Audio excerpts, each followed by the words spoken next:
Yuba-Sutter.live's local government live streams are presented by Plumas Lake Self-Storage in Plumas Lake, where lifelong local residents are helping other residents keep things safe, providing indoor storage units, outdoor RV and vehicle parking,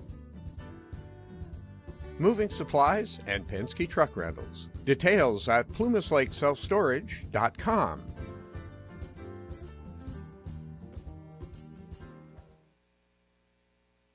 Let's pray. Living God, we're grateful today to be in this wonderful county. It's a great state, so beautiful today. And we just pray right now for your guidance, your direction. We look to you and your ways, for they are perfect. We pray that you'll just heal this land. It starts with our hearts and our minds. So give us guidance and give us directions today. And thank you for our leaders and for their wisdom and their patience and their dedication. We pray all these things in your name. Amen. Amen. Thank you, Doug. If I could have the Pledge of Allegiance led by Supervisor Baines, please. Salute. Pledge. I pledge allegiance to the flag of the United States of America and to the republic for which it stands, one nation, under God, indivisible, with liberty and justice for all. Great. You may be seated.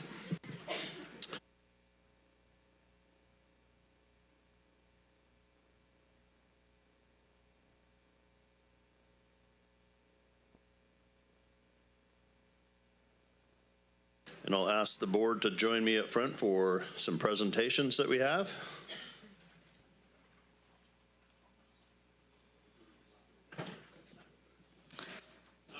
Will Liz Bond, Douglas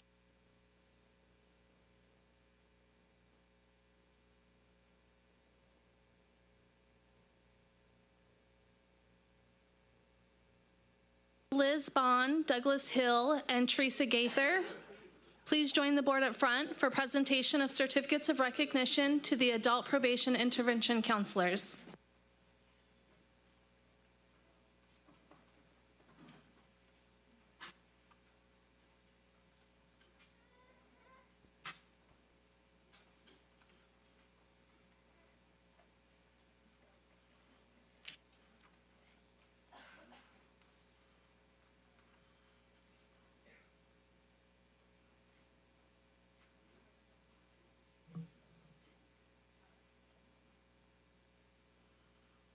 Working, mic is working, okay. Well, the Sutter County Board of Supervisors wishes to recognize Liz Bond, Douglas Hill, and Teresa Gaither, adult probation intervention counselors, for their outstanding dedication, compassion, commitment to our clients and community. And we're gonna hear from Nicole now, who's the Chief Probation Officer. She's gonna say a few words. Thank you. The Sutter County Probation Department and the Sutter County Jail are fortunate to have a team of dedicated intervention counselors who play a key role in supporting justice-involved individuals. Doug, Liz, and Teresa provide intensive outpatient services for individuals struggling with substance use at the Sutter County Probation Department. In addition to substance use treatment, they also offer programs focused on anger management, coping skills, and overall behavioral improvement. Beyond their work at probation, Doug, Liz, and Teresa extend their services to the Sutter County Jail, where they facilitate groups for in-custody persons. This collaborative approach not only supports people during their time in custody, but also helps ease their transition back into the community. In-custody persons have the opportunity to earn milestones while in custody to reduce the length of their stay. They can do this in a few ways, including through completing workforce readiness, earning credits towards their diploma, working kitchen detail, and participating in various groups and programs offered by the intervention counselors. During fiscal year 23-24, the intervention counselors issued an astounding 332 milestones to 155 separate individuals. That's 155 lives better positioned for success when they re-enter the community. We are extremely thankful to have such a dedicated team of intervention counselors whose passion and commitment to the work they do shows through the successes of their clients and exemplifies what it means to be a public servant. Thank you. Thank you. Give them a round of applause.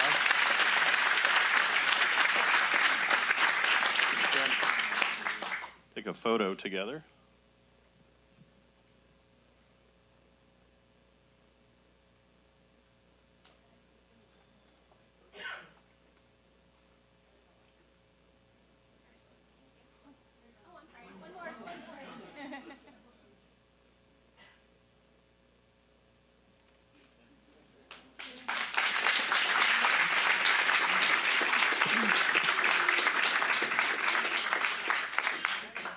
Will Darren Courtney and volunteers of the American Red Cross please join the board up front for presentation of a proclamation recognizing March 2025 as American Red Cross Month.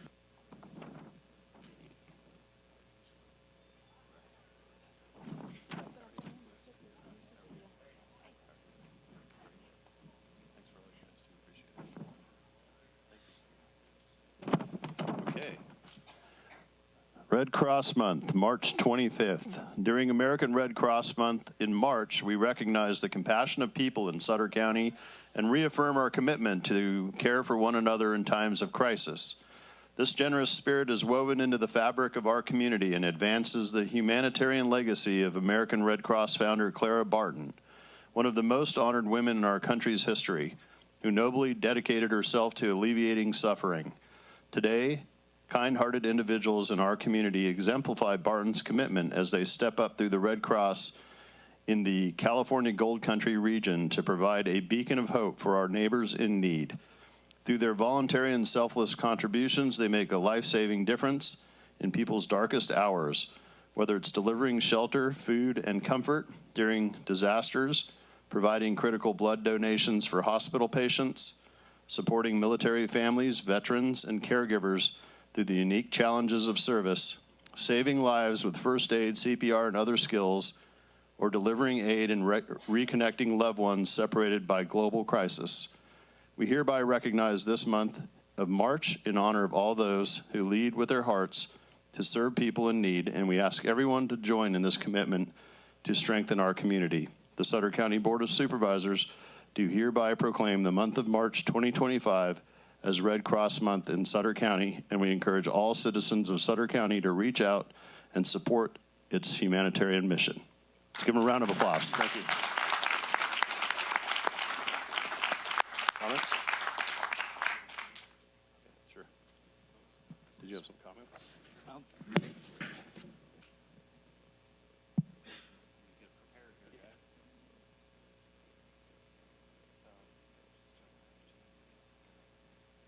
Well, we want to thank you, the Board of Supervisors, once again for providing this proclamation to us. It's an honor. It's an honor to serve our community, our friends, our neighbors, our state, our region, division, and nation. We offer a lot of ongoing trainings and such that are still available for those that want to sign up. We have preparedness courses for adults and children. We have certification CPR, first aid, and AED training, and also that includes now Spanish-speaking trainings. Also, we have, we're always accepting new volunteers, of course. I got to throw that plug in. This Saturday, we'll be working with the Office of Emergency Services doing the Go Bag Party. We also accept nonprofits to utilize our newly remodeled facility here in Yuba City at 2125 East Onstott Road. Feel free to come by and check it out during our office hours, and you're always welcome to come and visit us. Thank you so much. Thank you. Thank you.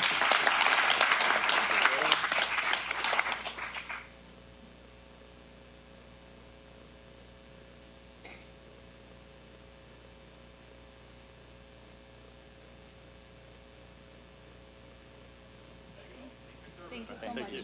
Thank you so much. Oh, sure. Did you want to say something? Ball drop.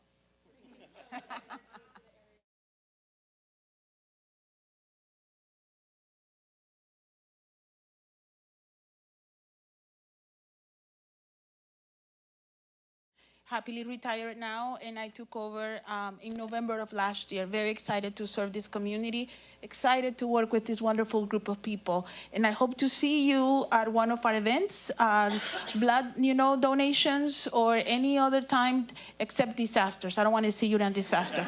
Thank you so much. Thank you. Thank you all.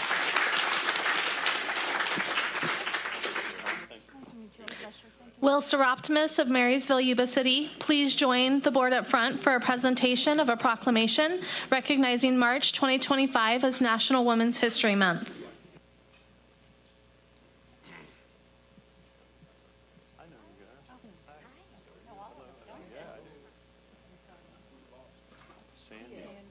Sandy's tall.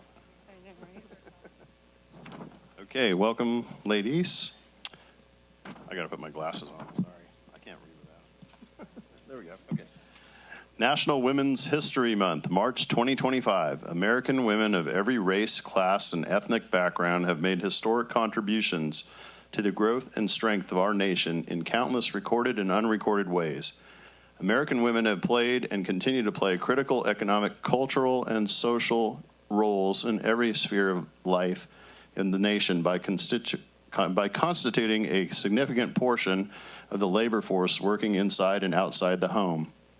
American women have been leaders not only in securing their own rights of suffrage and equal opportunity, but also in the emancipation movement, the industrial labor movement, the civil rights movement, and other movements, especially the peace movement, which creates a more fair and just society for all. Despite these contributions, the role of American women in history has been consistently overlooked and undervalued in the literature, teaching, and the study of American history. The Sutter County Board of Supervisors do hereby proclaim the month of March 2025 as Women's History Month in Sutter County and encourage all residents of this county to join in recognizing the numerous contributions made by women with appropriate programs, ceremonies, and activities. Congratulations. If we can give them a round of applause. Who's the speaker? Hi, I'm Sandy, the current president of the Seroptimus Club, and we'd like to thank Chairman Flores and the supervisors for this recognition for National Women's History Month. Seroptimus as an organization has been around for 104 years, and this club in Marysville, Yuba City has been around for 96. So we appreciate all the support from the community on our missions and our efforts. Thank you. Great, thank you. Did you want to announce the dinner coming up, or, okay? So we do, actually, Kelly, you want to announce it? Yeah, we have our annual Dinner in the Orchard event coming up. This year is May the 17th, and please come join us. It's our annual fundraiser. So. Awesome. Okay, let's give them another round of applause. The Seroptimus Club done a wonderful job. And if you stay up here for a photo, please. Any other comments? No.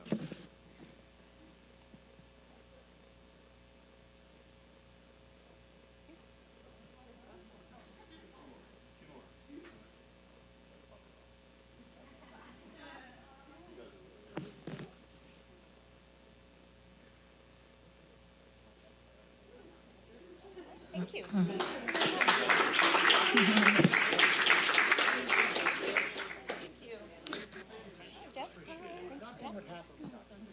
Yeah, exactly. Thank you so much. Thank you. Thank you. Hey, before they sit down, I do want to recognize my dear friend Sandy here, who won the Athena Award from the Chamber of Commerce. So I think we should give her a round of applause, too. So, yeah, great job, guys. And thank you for all you do as Seroptimus. Will Tasia Payne with the Agency on Aging for Area 4 please join the board up front for a presentation of a proclamation recognizing March 2025 as March for Meals.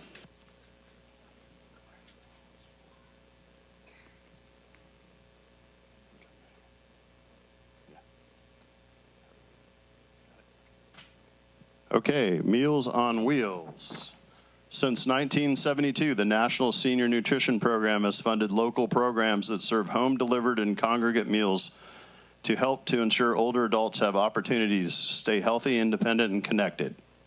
Meals on Wheels, Yuba-Sutter counties, a direct service of the Agency on Aging Area 4, has been one such funded program supporting the health and independence of our community's aging adults and individuals with disabilities.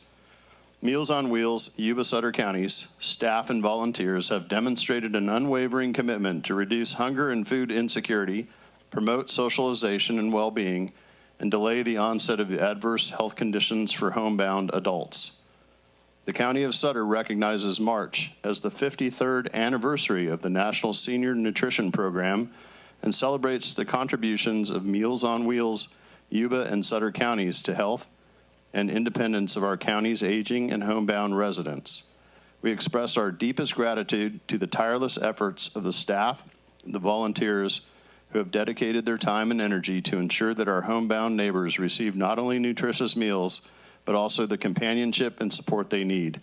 The Sutter County Board of Supervisors presents this proclamation to the Meals on Wheels, Yuba-Sutter counties as a token of our community's appreciation and admiration for their outstanding service.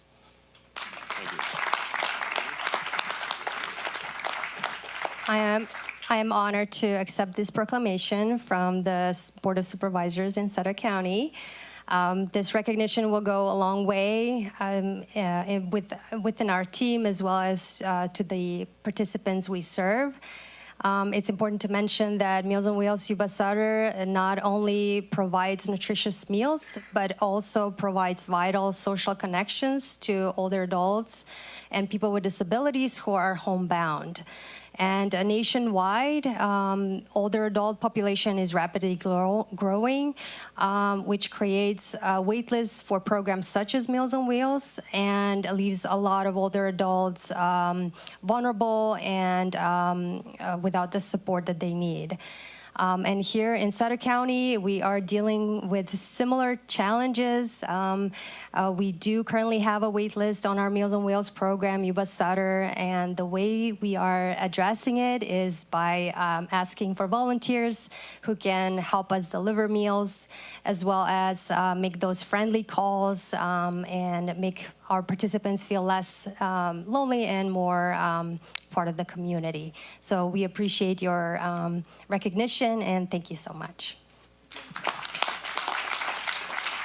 All right. Is this saying on? All right, so I want to give our staff a huge round of applause. Sarah, you should be up here too, because we ran into a huge roadblock by the government. Gosh, what was it, about 6 months ago? About 6 months ago, they came up and they said, we're going to cut quite a bit of your budget off from Meals on Wheels. So, I mean, we had meeting after meeting, and Sarah helped streamline, put everything together along with yourself, and it was huge because we were able to continue those meals. And without those out-of-town meetings and so forth and in-town meetings, it never would have happened. And it takes a village, and we were lucky working with the food bank, working with everyone, all these different organizations, to help it go. I mean, because there was going to be quite a bit of elderly that weren't going to get meals. And the state was fine with that, but we weren't. But so thank you for all you guys did. That was a big deal. A lot of stuff that goes on behind the scenes that no one sees, and it's because of individuals like yourself that makes it happen. Thank you, Supervisor. And let's give her a final round of applause, and then we're going to take pictures. Except for the photo. Yeah.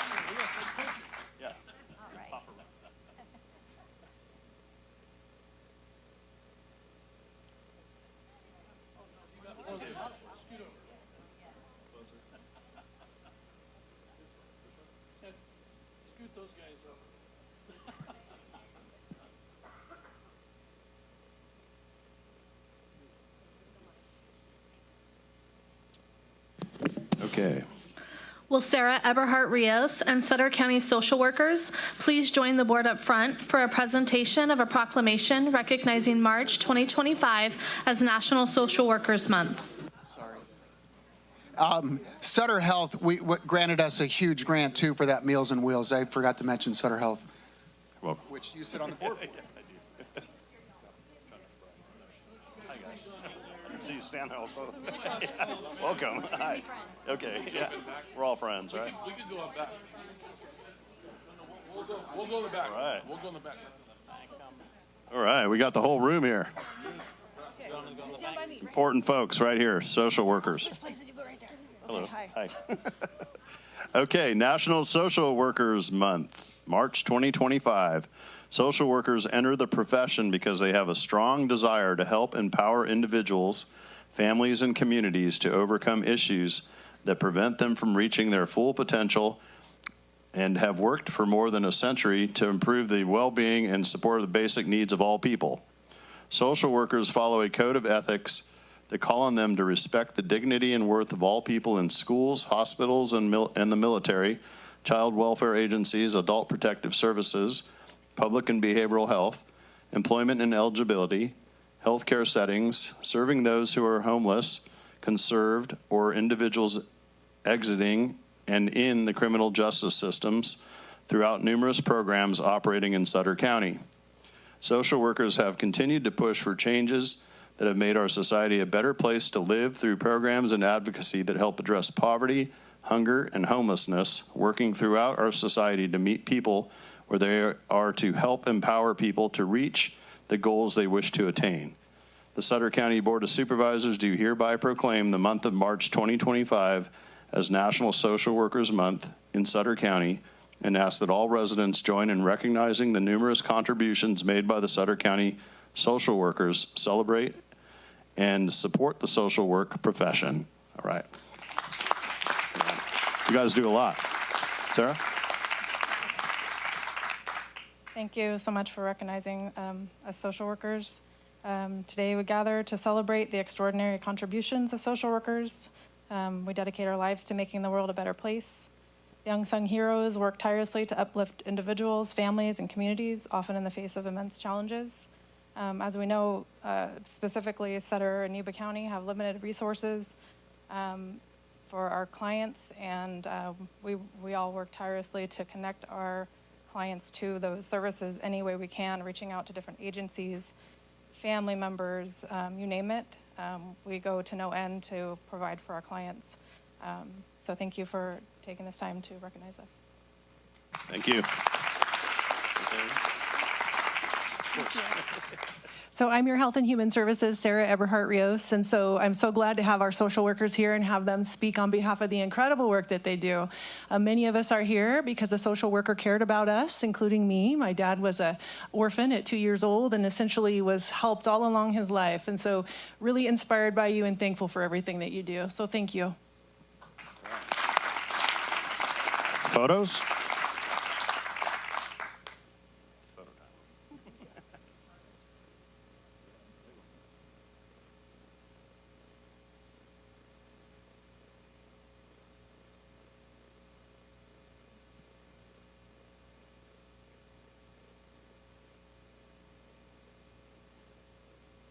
Thank you. Thank you all.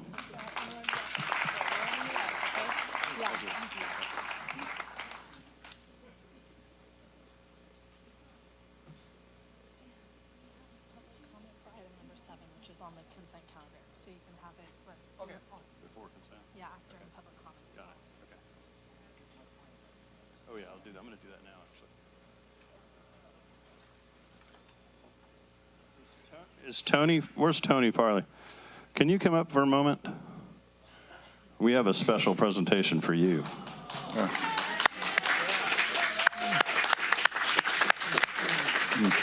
Let's go to the front here. Okay. And then you can say it. Yeah. Right. Oh my God. Yeah. Oh yeah. My shoes untied. Yeah.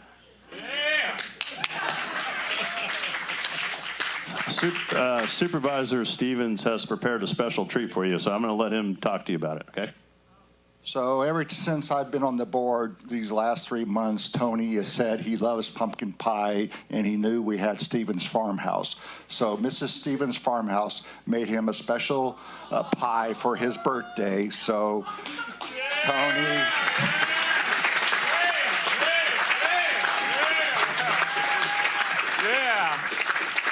Tony Farley, as the honorary board supervisor member, honorary board of supervisors, I'm honorary elected official, I get Sutter County Sheriff Department a $400,000 salary raise. Yeah. The same salary as the President of the United States, $400,000, six figures, same as President, for Sutter County Sheriff Department, including Tava, Sheriff Brandon Barnes, Sheriff Scott Smallwood, and also deputies, everybody, the Sheriff Department get a six-figure salary raise. Yeah. How about the supervisors? What about the supervisors? Supervisors get six-figure salary raise too. Okay, thank you, Tony.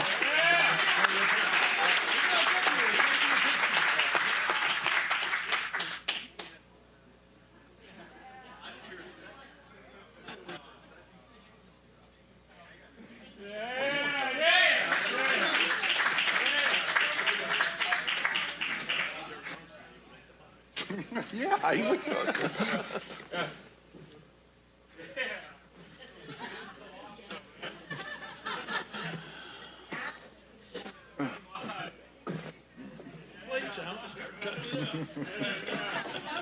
I think that was a pretty good one, Sheriff Barnes. You had Supervisor Stevens make the pie, and then Tony give you the big raise. So, not a bad deal.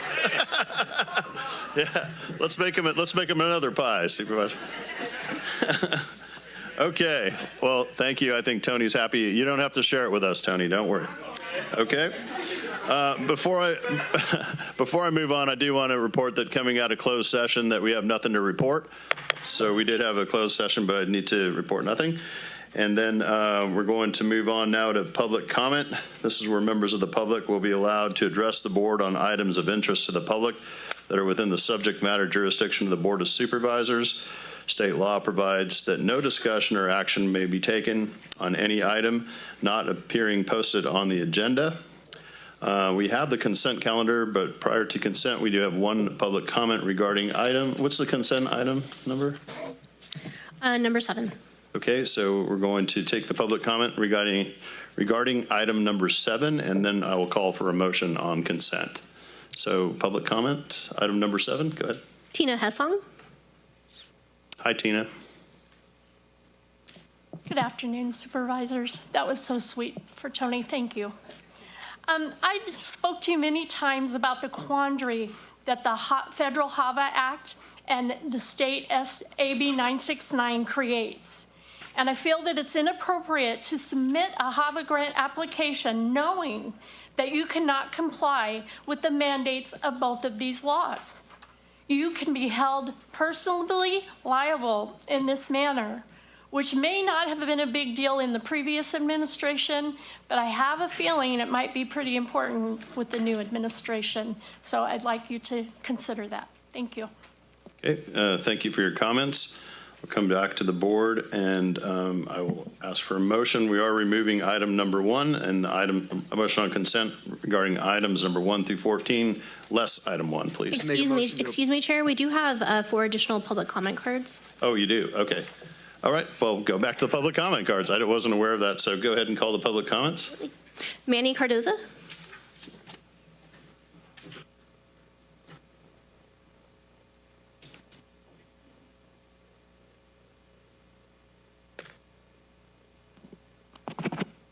Hi, Manny. Board, Chair and Board, I want to thank you, gentlemen, very much for appointing me on the Behavioral Health Advisory Board for a second term. It is a great honor and a privilege to be representing Sutter County on such a wonderful board for Sutter County. Thank you very much. Thank you. Next speaker. Scott. Thank you.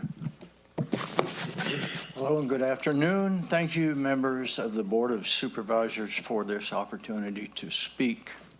My name is Scott, and I'm here today to comment on a previously discussed resolution to limit public access to the walkway between Glenwood Drive and South Barrett Road. I have been a resident of this area for over 40 years, and this walkway has been an important, if not a necessary, travel route for people of this part of Yuba City since I have lived here, just a stone's throw away from that walkway. It has been used by students from Lindcrest School, Gray Avenue School, Yuba City High School, and those who are on their daily walks, many from outside of the general area of concern, people who are possibly limited at one time or another as to a safe and convenient route to their destination, and many others with needs to use that walkway, whatever they may be. My wife and I have friends on both sides of the neighborhoods who are opposed to closing it, feeling it would be counterproductive. We are aware that there have been problems over the years, but for the most part, people who use that walkway are respectful and good people. At the last meeting, a resident on Glenwood Drive told my wife and one of our neighbors to stay in their own neighborhood. And I sincerely hope that this is not the feeling of the board. Once again, thank you very much for the opportunity to speak to you on behalf of my neighbors. Well, thank you for your comments. Next public speaker. Tony Farley. Tony gets 2 shots at the mic. Huh? You only get 1 pie, Tony. Yeah.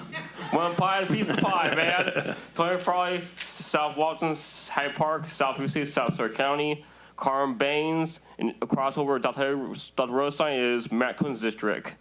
So, Tony Farley, yeah, the sheriff part should get a big raise. The sheriff's part, man. Matter of fact, I'm Blue Falcon. I'm Blue Falcon. I like the force policy of the county, policy of the sheriff part, policy of the government. I'm a policy Blue Falcon uniform. So yeah, Blue Falcon means I follow the policy, and I kind of do, be a head clerk on the policies, all that. So yeah, thank you, board supervisor. They get raised too. Thank you, Jeff Boone, District 4, right? District 1. Matt Conan, District 4, right? Matt Conan is no. Carm Baines. Carm Baines is the John Deere, like John Deere tractor, like a John Deere. Drive a big John Deere tractor. And Dan Flores, the Marysville, also Jack know what capital of the world. Yes, you. And Steven's Firehouse, man. I love your pies. And Mike Ziegelmeyer, man. This sports supervisor job is a full-time job, not part-time, full-time. Sports supervisor's full-time job with good benefits and a good badge. Hi, Mike Ziegelmeyer. I saw you down in Kern County, the Farmer Expo. And you talk about just anything about part-time. It was full-time. It's not part-time, full-time. It's like being a lawyer. It's like a full-time job being a forest supervisor member. And Stephanie, thank you, Stephanie. Thank you, Sarah Rios. Matter of fact, I watched Bar Rescue. This brunette lady on Bar Rescue like Sarah. It's called Lisa Maya Royce. She's like Sarah on Bar Rescue. And thank you. And there's Teen Hessel. Thank you, Teen Hessel. Thank you, Zachary Campbell, LAPD, LA Fires. Thank you, Bill, the lawyer. Thank you, Steve Smith, the freshman Steve Smith. Thank you. That was Sacobia. All right. Thank you, Tony. Next comment card. Our final speaker is Nate Black. Hello, Nate. Welcome. Honorable Chair and Supervisors, thank you for a few minutes of your time. I may go over the 3 minutes a little bit. I hope you can just give me the when you've had enough. Being that you're the auditor controller, we will certainly allow that time, no problem. Well, I appreciate it a lot. So in light of some recent developments last week, I thought it would be appropriate for me to come before you and give you an update on Workday. That is the ERP enterprise resource platform that Sutter County engaged into and went live with back in April and May of 2024. And that new, a lot of people might think of it as a financial system, but it really is more than that. Another huge component of the system is human resources. And so I'm not going to go into that. That would be for Veronica to do at another time. But anyway, it's a very large platform. And we got to bring on 1,100 employees. And then we have to do the accounting, books, and records for the county, for much of the special district transactions in the pool treasury. And we've got a litany of things that have to be addressed in this implementation. And we did a darn good job, notwithstanding the fact that we definitely have holes that we've been plugging and working on and getting better. So anyway, before I go into a little bit more detail about that, I just wanted to take a moment to gloat a little bit and recognize two of my staff, really all of my staff, but I brought two of them with me here today, and they are Sheenie Santos, my assistant auditor controller, and next to her, Jing Wong, our property tax manager. They're very, very significant positions that those two ladies occupy, and they are so productive and such strong employees and such a huge value for Sutter County. And by the way, through this implementation that went live about 10 months ago, they still kept at it, and they both passed all 4 parts of the CPA exam, and they're both CPAs now, and it's incredible.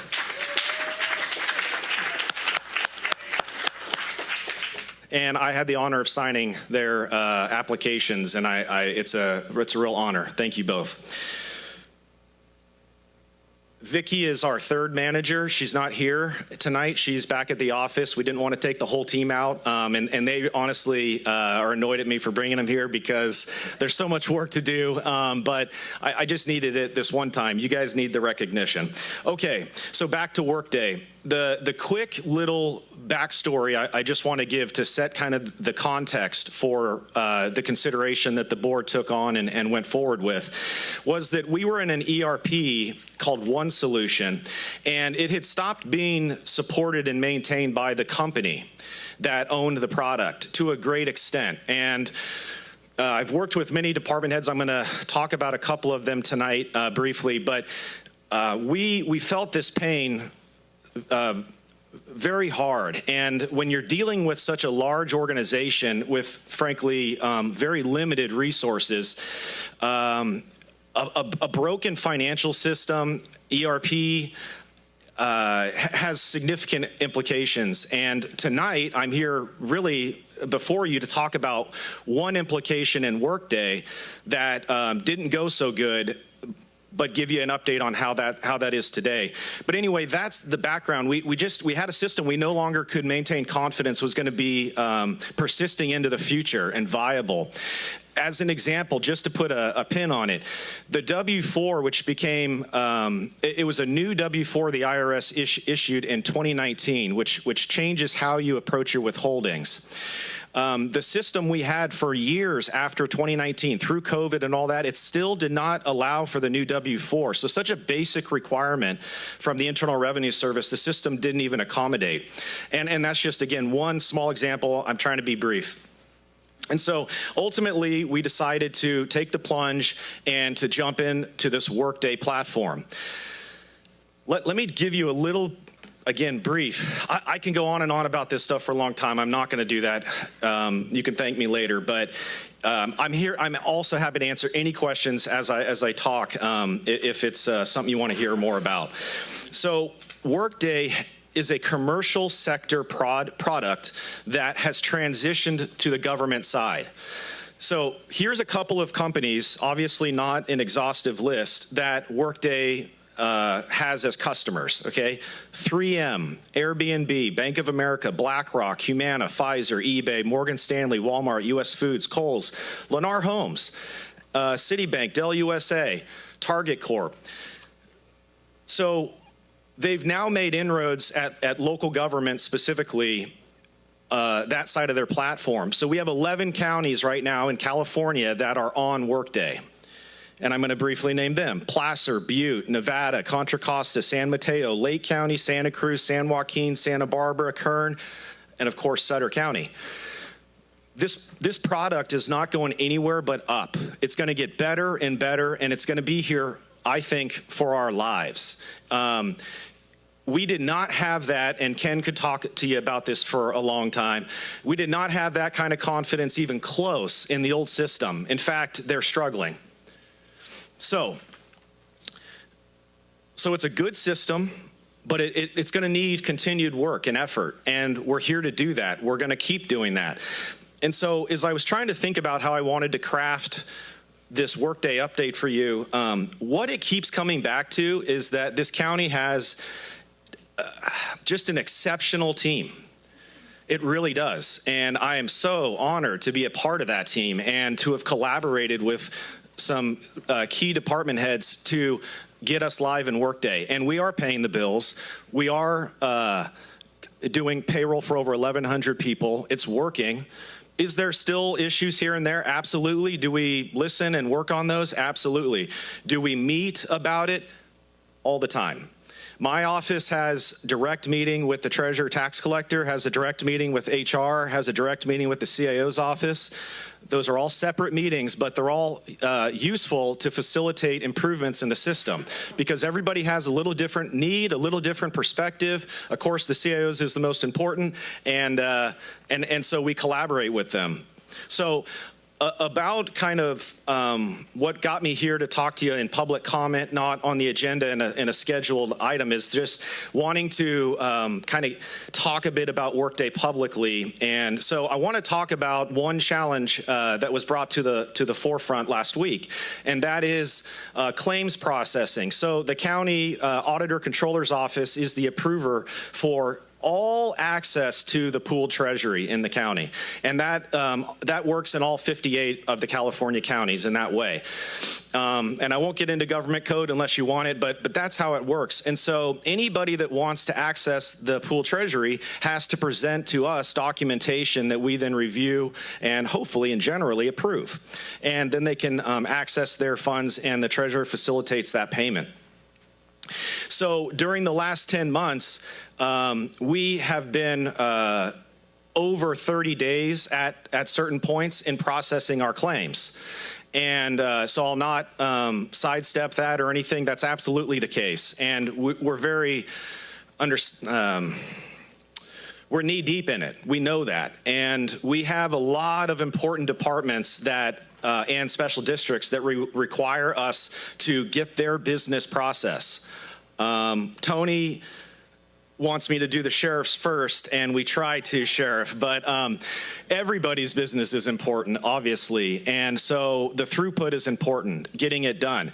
So just to bring us up to today, we're down to a week, 1 week turnaround, which, by the way, it's the fastest we've ever been, and it's taken us a long time to get here, so I'm just going to give you a couple of reasons why we're here, why we've made it. Black.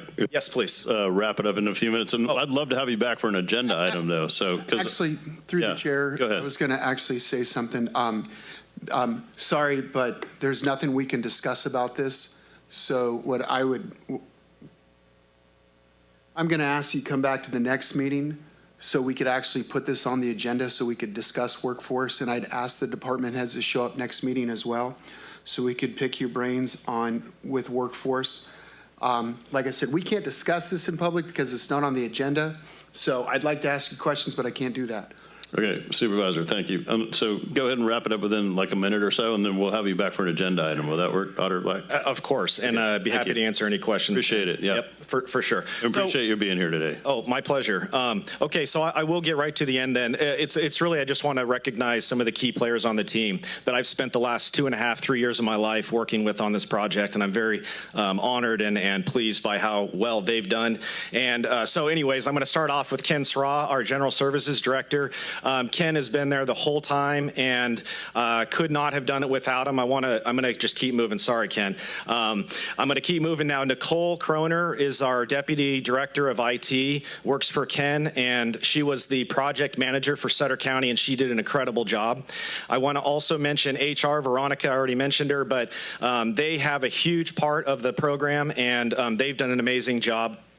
The last three I want to mention, Treasurer Tax Collector, I don't think he's here, but he's contributed a lot to the project. The CIO's office has been there the whole time, through all of the challenges, and they still are today, and I appreciate it a lot. And then finally, I want to recognize an outside department that embedded herself with our team, and that's HHS Director Sarah Eberhardt-Rios. I don't know how she does it all, but she found the time to participate and to help us from a different perspective on the implementation. And then finally, that she's also provided, and I'll be brief, but a lot of creativity and now resources to help us keep the claims down that I was just getting at. The fact that we're at 1 week turnaround now, not a month.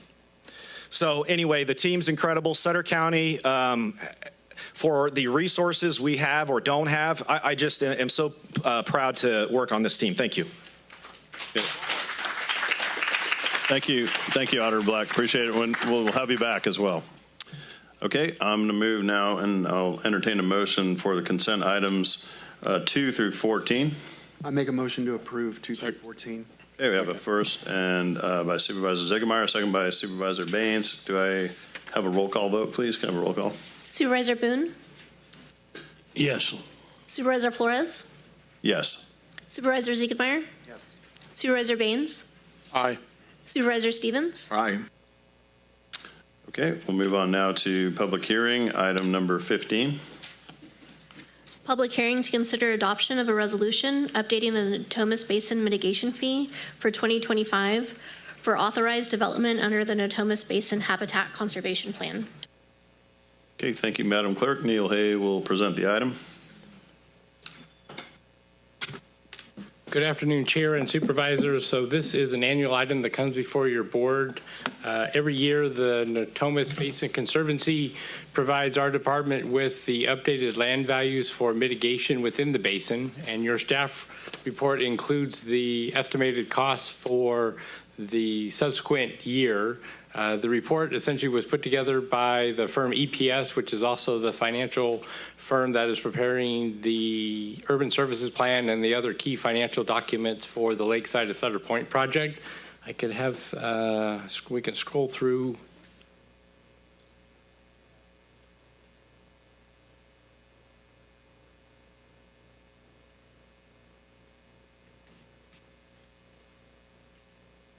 So you can see in the staff report that essentially the change in values from last year is about $1,000. But previously 46,009 to now 47,031, which is one of the lower increases on a per annual basis that the Conservancy has recommended one and adopted by their boards and then recommended to your board for approval.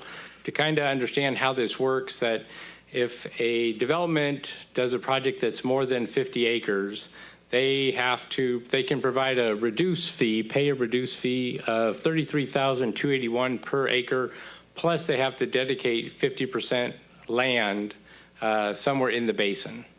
If they do a project less than 50 acres, then they can just pay the outright fee of $47,031 for each acre of mitigation. And this is all related to the GGS habitat mitigation ratio of 0.5 to 1, which is a really advantageous mitigation ratio for development within the Natomas Basin. With that, I'd be happy to answer questions you might have about the staff report or about the figures. Okay, thank you, Neil. What I'll do first is open up to public comments. Madam Clerk, do we have any public comments? Okay, there being none, we'll close the public hearing and we'll bring it back to the board for comments. Questions or comments from board members? Make a motion to approve. Second. We have a motion from Supervisor Ziegemeier and a second by Supervisor Baines. Roll call vote, please. Supervisor Boone? Aye. Supervisor Flores? Aye. Supervisor Ziegenmeier? Aye. Supervisor Baines? Aye. Supervisor Stevens? Okay, thank you, Neil. The ayes have it. Appreciate the presentation. We'll move on now to appearance items. Receive a presentation from the Agency on Aging Area 4 regarding the Yuba-Sutter Aging and Disability Resource Connection Action Plan, Blue Zone Initiative, and the application to join the AARP network of age-friendly states and communities. You can go there, yeah.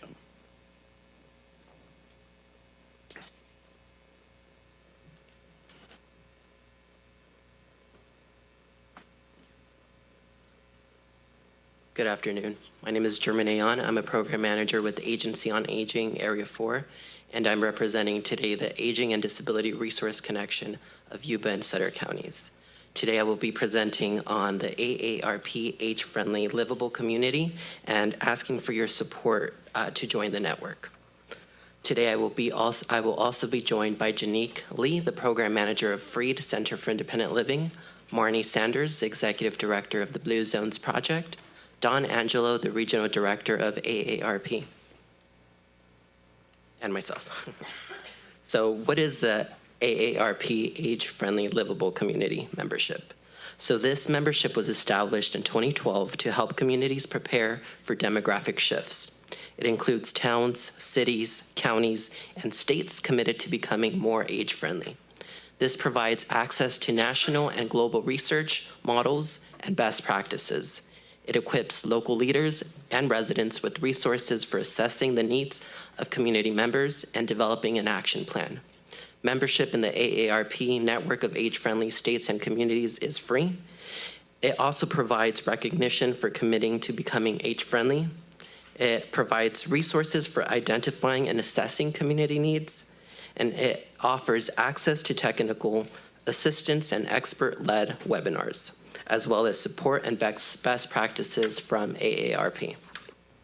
So what is an age-friendly community? An age-friendly community makes it easier for people to live their best lives at every age by offering diverse housing options, reliable transportation choices, accessible public spaces, opportunities for social engagement, and promoting health and accessing information. So why age-friendly? So there is going to be a demographic shift, as we heard today from multiple speakers. By 2030, for the first time in California history, older adults will outnumber those under the age of 18. And by 2016, nearly 1 in 4 US residents will be at least 65 years and older. Because of these shifts, states are joining the network. California joined in 2021 as the 8th state in the network. Hundreds of towns, cities, and counties across the nation have enrolled in the AARP network of age-friendly states and communities. In California, 19 counties are currently members, with a total of 93 participating cities and counties, and there will be more. So AARP offers 8 domains of livability, which include civic participation and employment, housing, communications and information, respect and social inclusion, health services and community supports, social participation, outdoor spaces and buildings, and transportations. So the 8 domains of livability framework is used by many towns, cities, counties, and states enrolled in the AARP network of age-friendly states to organize and prioritize their work to becoming more livable for both older residents and people with disabilities. So memberships in the network serves as an organizing structure for making community improvements, fosters partnerships among community groups and local stakeholders, provides resources for identifying and assessing community needs, and it enables community improvements that benefit people of all ages. The membership also provides local leaders with access to expert-led webinars and technical assistance for livability professionals, connections to a national network of more than 700 enrolled communities, a private group forum for discussions, asking questions, and finding answers, and support, guidance, and best practice resources from AARP about creating an action plan and documenting progress. So the program steps. Members of the AARP network of age-friendly states and communities commit to an assessment process and cycle of continuous improvement, the steps of which typically require the member community to establish a way to include older residents in all stages of the age-friendly process, conduct a community needs assessment, develop an action and evaluation plan based on the assessment results, and submit to AARP for review, implement the plan and work towards its goals, assess the impact of implementing the plan and submit progress reports, and share solutions, successes, and best practices across the age-friendly network. In the next slide, I will talk about what we have already been doing as the Yuba-Sutter ADRC, which is the Aging and Disability Resource Connection. So our commitment, which is a local aging and disability action plan, which we received from the California Department of Aging. This was funding that was allocated to the state to develop a 10-year master plan for aging that focused on the demographic shifts that are coming. So within this funding, there's a big picture, the master plan for aging for all of California. There was additional funding that was focused on a smaller local level. So we received funding and in partnership with Freed Center for Independent Living, Agency on Aging Area 4, and Yuba-Sutter Calusa United Way. We have worked together with and hiring a consultant to gather community input. So we've conducted focus groups. We've had 8 focus groups where 75 participants representing older adults, individuals with disabilities, caregivers, rural residents, Hmong, Latino, LGBT, veterans, and low-income communities. And we also conducted surveys. So we had a multilingual online and paper survey, and we used an example from Age Friendly Minnesota survey. So we received 297 responses from older adults, individuals with disabilities, and caregivers. This survey was offered in English, Spanish, Hmong, and Punjabi. So as you can see, we've done all of this work already. We also looked at local data. So we contacted Sutter County Health and Human Services, Yuba-Sutter Behavioral Health, Yuba-Sutter Homeless Consortium, and we've reviewed all of that data as well as our consultant. And we've collected all of that data, and we're working on developing a data map. We've also conducted multiple work groups. So we've had 2 work groups. The first work group, we reviewed all of that existing data, and we engaged the community. And we identified some of the issues that exist in our community. So some of the gaps and some of those programs that are in existence and need more support. After that work group, we had the second part, which based off of what we reviewed and identified, we developed actionable strategies and objectives. So out of all of this work, we have identified 5 bold goals for the Yuba-Sutter Local Aging and Disability Action Plan. So one of them is affording housing and emergency preparedness. The second one is transportation and community mobility. The third one is healthcare and caregiving. Fourth one is food security and nutrition. And the fifth one is social engagement in a livable community. So as I mentioned before, we have built strategic partnerships. So we developed or are developing the Local Aging and Disability Action Plan in partnership with Agency on Aging Area 4, Freed Center for Independent Living, and Yuba-Sutter Calusa United Way. So those 3 partners are the steering members of moving this forward. However, we have also reached out to extended partners such as the Blue Zones Project. And their mission focuses on transforming community environments to promote health, longevity, and well-being, which aligns with our Local Aging and Disability Action Plan. We have also involved multiple ADRC partners, such as the Yuba-Sutter Homeless Consortium, the Yuba Foothills Agriculture Community Center, Alzheimer's Association, Yuba-Sutter Transit, Sutter Yuba Behavioral Health, Hmong and Latino Outreach Services, Camptonville Community Partnership, Yuba-Sutter Meals on Wheels, AARP, Yuba County, and Yuba City Commissions on Aging, among other partners. So the outcomes expected from joining the AARP network: by becoming an age-friendly community, Yuba and Sutter counties will gain access to resources that support community-specific initiatives and align with global best practices. This membership will demonstrate our county's commitment to creating a supportive, inclusive environment for residents of all ages.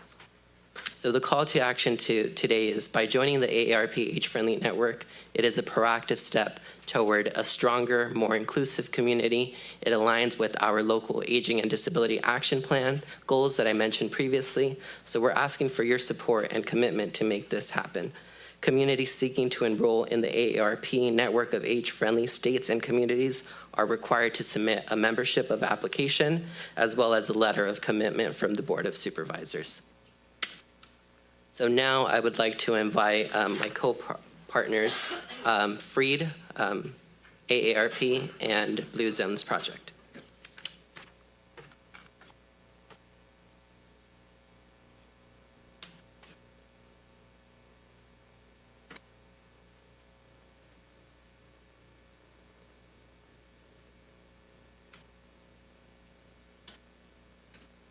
Good afternoon, Chairman Flores and supervisors. Marnie Sanders with Blue Zones Project Yuba-Sutter, and I really just want to give support to Agency on Aging and the work that they're doing, and their intention on joining AARP. We have really enjoyed a great partnership with them so far, and collaboration with them. We've actually been able to build a community garden, actually on the other side of the river, but we're gonna do it over here too, hopefully.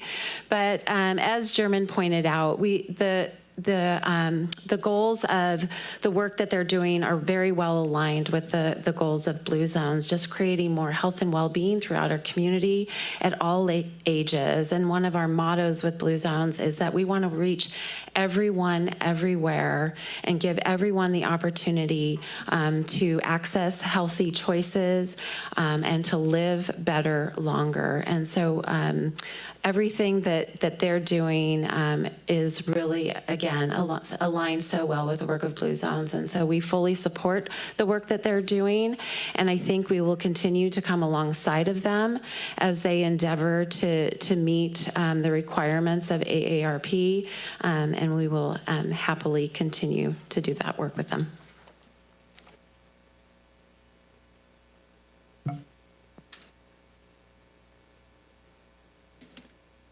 Good afternoon. I'm Janique Lee. I'm the program manager for Yuba-Sutter Free Center for Independent Living.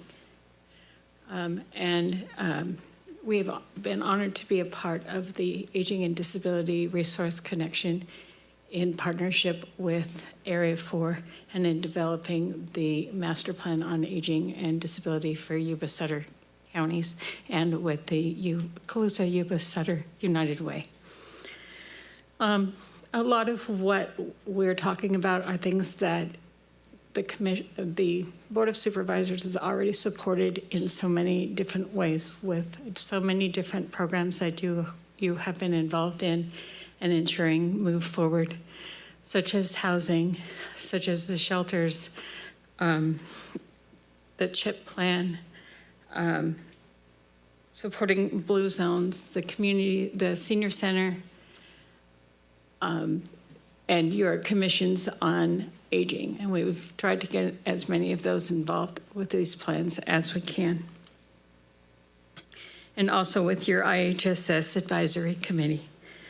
And livable communities, while geared towards people who are 60 plus, and our plan geared towards those who are 60 plus and those with disabilities, it really assists everyone of every age and every ability, whether it be accessible sidewalks that allow a mother with a stroller to walk safely and get up on the curb with that stroller,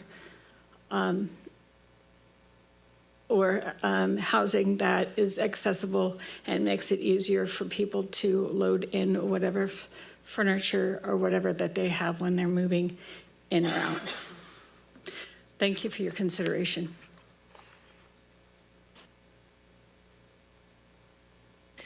Good afternoon, Chair and Supervisors. My name is Dawn Angelo, and I'm the Sacramento Regional Director for AARP. I am here on behalf of the 8,500 AARP, over 8,500 AARP members in Sutter County to express our support for the Age-Friendly Community Initiative.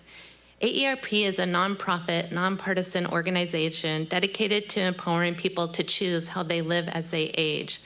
Locally, one of our top priorities is promoting the creation of livable communities, and we are strongly committed to helping build age-friendly communities across California and the nation.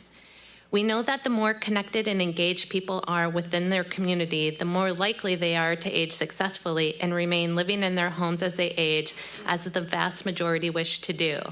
That is why AARP California has worked alongside public officials, community leaders, and residents across the state to plan for and enact changes that will improve the lives of older adults and people of all ages and abilities. To date, more than 100 California cities and counties have enrolled in AARP's network of age-friendly states and communities. I think that was on par with what German said, but that number is always changing. And it actually represents nearly 2/3 or over 28 million of the state's population. So enrolling in the network provides, as you heard from German, municipalities with a framework to address critical issues like affordable housing, transportation mobility, and reducing social isolation. We've already heard the stats on how California's population is aging, so I won't repeat those for you, but it does demonstrate the importance of having a plan in place for this shifting demographic. We are so grateful to the area or the Agency on Aging Area 4 for helping to facilitate the planning process with community leaders, stakeholders, and residents. We also appreciate your commitment as elected officials to older adults and their families. Thank you. You. Through the chair. Does that complete your presentation? Great. First of all, are there any public comments? Okay, there being none, bring it back to the board for comments. So obviously this was just an information item. I just thank you for your presentation. You did a great job. I think we look forward to continuing to support you guys in your efforts. Thank you. Thank you, guys.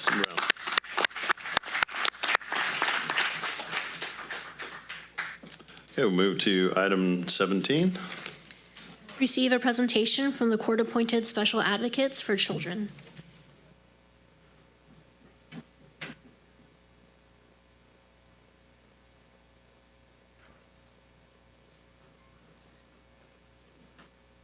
Okay, thank you for having us here. Thank you, supervisors, for allowing us some time to present CASA to you. We are court-appointed special advocates. All right, so as you can read, our mission at Child Advocates of Placer and Yuba Counties is that we are a nonprofit organization committed to being the bridge between the most vulnerable in our community and the caring volunteers who make a difference. And before I go much further, if you notice, that does say Child Advocates of Placer and Yuba Counties, but we have the okay, we are coming to Sutter County, and we are actually working on a name change to include Sutter in our name. So hang on, we will be changing that. Not that it has been a huge contention for us who want to move forward and get marketing material and collateral and all that good stuff, but you know, red tape. So it is coming. We are coming, Sutter. Go to the next one. Yes, and we are anticipating September as a start date. We have to hire staff, we have to train them, and we have to learn the Sutter County practices. So, just a little bit of numbers here for you, for those that love numbers. I do not. So currently our numbers in Yuba is there are about 190 children in our dependency court system. We have 140 at-risk foster children in Yuba County Dependency Court that are waiting for a CASA. So we are currently serving about 50 children now. In 2024, Yuba County alone, as a one-year-old program, served 66 at-risk foster youth.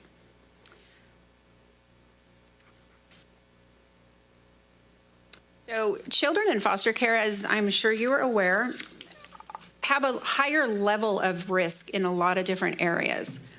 As you can see on the board, they have a lot higher, they have a lot of placement changes. Foster care can change, their social workers can change. But what we pride ourselves on is that the CASA advocate that is assigned to the child stays with them for the entire 12 to 20 months of their dependency foster system, so that we are the stable adult that they have during this process they're away from their parents. Foster children have a higher risk of homelessness. They have higher risk of, I'm just going to kind of just paraphrase all that. They have a higher risk of getting in trouble with the justice system, which is increasing in our jails. And so we are hoping in a small way that we are able to help curb some of that, giving them that stable adult that they can have and talk to. And so what we do is this is kind of where I come in. I am the recruitment and engagement coordinator for Yuba-Sutter. And we train and equip caring volunteers to advocate on the behalf of these foster children. We go to school, we advocate with their teachers, making sure they are getting the proper education that they need if they need special help. We advocate with medical, foster care social workers. So we're the eyes and the ears of our judges, so they get a better understanding of what these foster children are going through.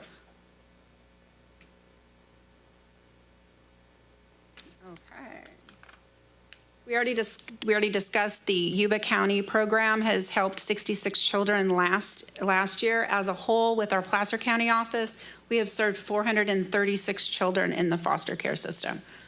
We believe in the whole family approach, so we also have, coming up, we'll hear more about some of our other programs that help the family. Locally, we have a CASA store in our Marysville office, where we have new items. We have an amazing community that is so generous and caring. They have donated items for these children. We have women from the quilting guild that make us some quilts to give to these children. We have stuffed animals, books, toys.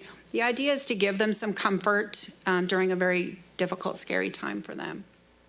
We have Heroes Fund, which is amazing. We want these children to feel as normal as possible.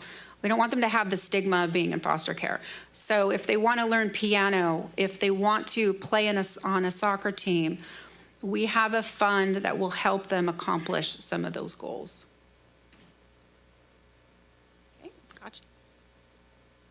Hello, thank you so much for having me. I think everybody knows Nicole Rubio. My name is Katja Pollmann. I need to introduce myself, not Nicole. So I work together with Nicole. I'm in charge of recruiting volunteers and finding the funding for it. We train and recruit about 126 volunteers each year. We have a huge wait list, so my ask right now, like all the other organizations before us, we need volunteers. So please sign up, say hi to Nicole.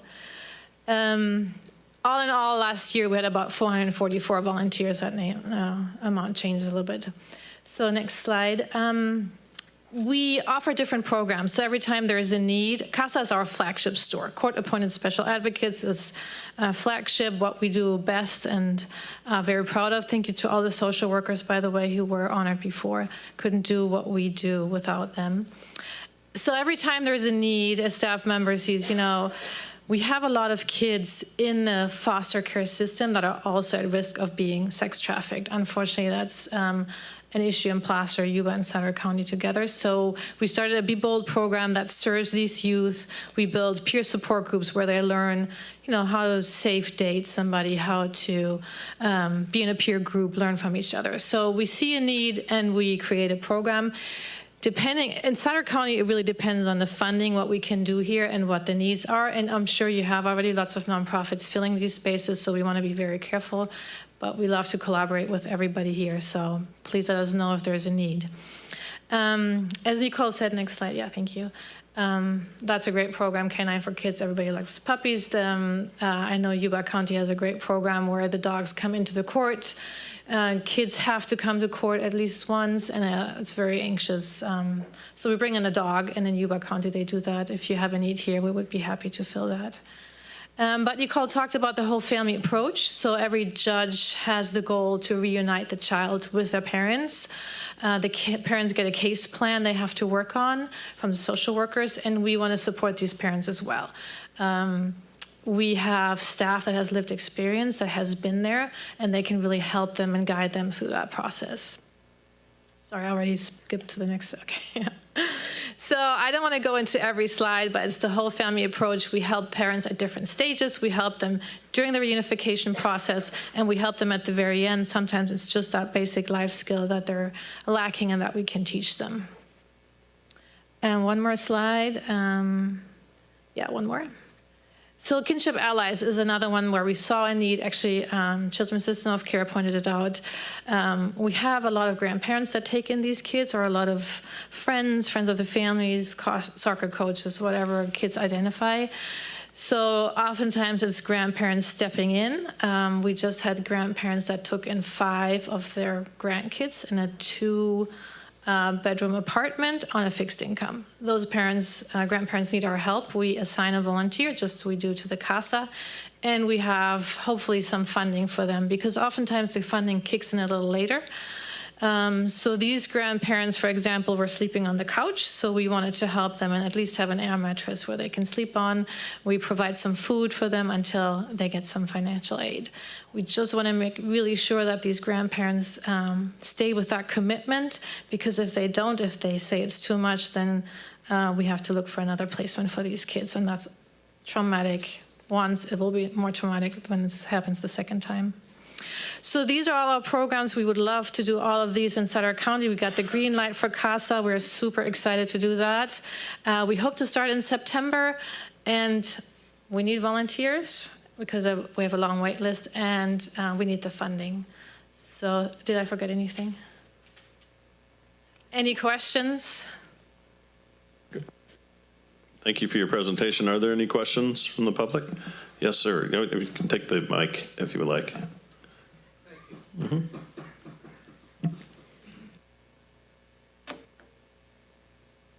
Good afternoon, and thank you for your presentation. My name is Bijan with Yuba City. You mentioned source of funding, and your goals are quite worthwhile, but where do you get your funding from? So we get federal grants. We also get private donations. We got a Yuba block grant recently. And we do fundraisers. We have 2 big events coming up. Those are unrestricted funding that we're using. And are you asking the county for funding as well? If there are grants out there, we'll definitely ask for those, yes. Thank you. Okay, thank you for your question. Any other questions? Board and Supervisor Stevens? Hi. Nicole brought me in from the very beginning of CASA in Yuba County, and I fell in love with the program from the very start, and Salem has been involved in it, and I just cannot imagine a better program because we need to catch these youth when they're small and young and provide assistance and support, and this program does it in a way that I just can't say enough of it. You've got my complete support. We even have your wife, too. I talked her into it. So my little shameless plug, as the Yuba-Sutter recruitment, we desperately need volunteers. We also need a couple board members, so we're always open for that, so please let me know. But we are in desperate needs of volunteers. If wrangling a child is not something you want to do, we have our parent empowerment group. You could mentor an adult trying to be reunified with their own children. So lots of ways to help. Of course, we always accept donations because, that's always a good thing for a nonprofit, right? So you can get a hold of me at info@casayuba.org. I do have some flyers out there. We are having our first little fundraiser.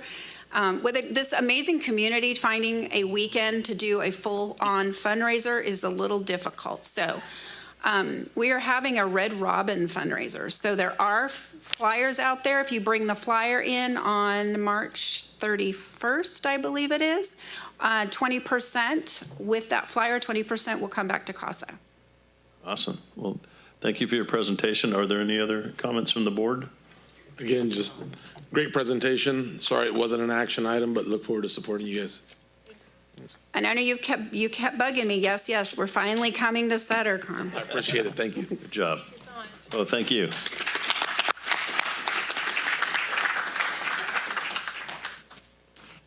Okay, moving now on to item 18. Presentation of the Yuba-Sutter Economic Development Corporation 5-year 2025 through 2030 Comprehensive Economic Development Strategy. Appendices 1, update, and the 2024 SEEDS annual performance and evaluation. Thank you, Chair. Nice to see you, Board. Thanks for having us. Brenda Stranix with the Yuba-Sutter Economic Development Corporation. We have a couple of new supervisors that have not been subjected to our annual updates with the Comprehensive Economic Development Strategy, but we appreciate your time. So each year, well, let me back up a little bit. Every 5 years, we do a massive overhaul of our Comprehensive Economic Development Strategy.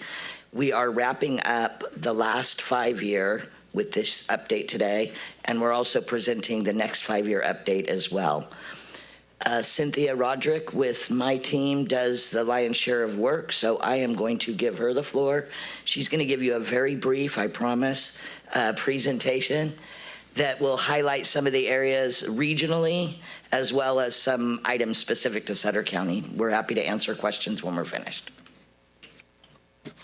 So good afternoon. Thanks for having us. And our overall vision with the SEDS is together we will build a thriving community through innovation, investment in infrastructure, and a strong commitment to economic growth, creating unparalleled opportunities and exceptional quality of life for all in our region. I'm just going to go over a few items to give you an overview of the region. So in employment and workforce, our labor and annual wages did improve over the prior year. And although unemployment did increase, I feel that that's just a small glitch right now. And over the year 2024, quarter two, employment grew by 1.7%.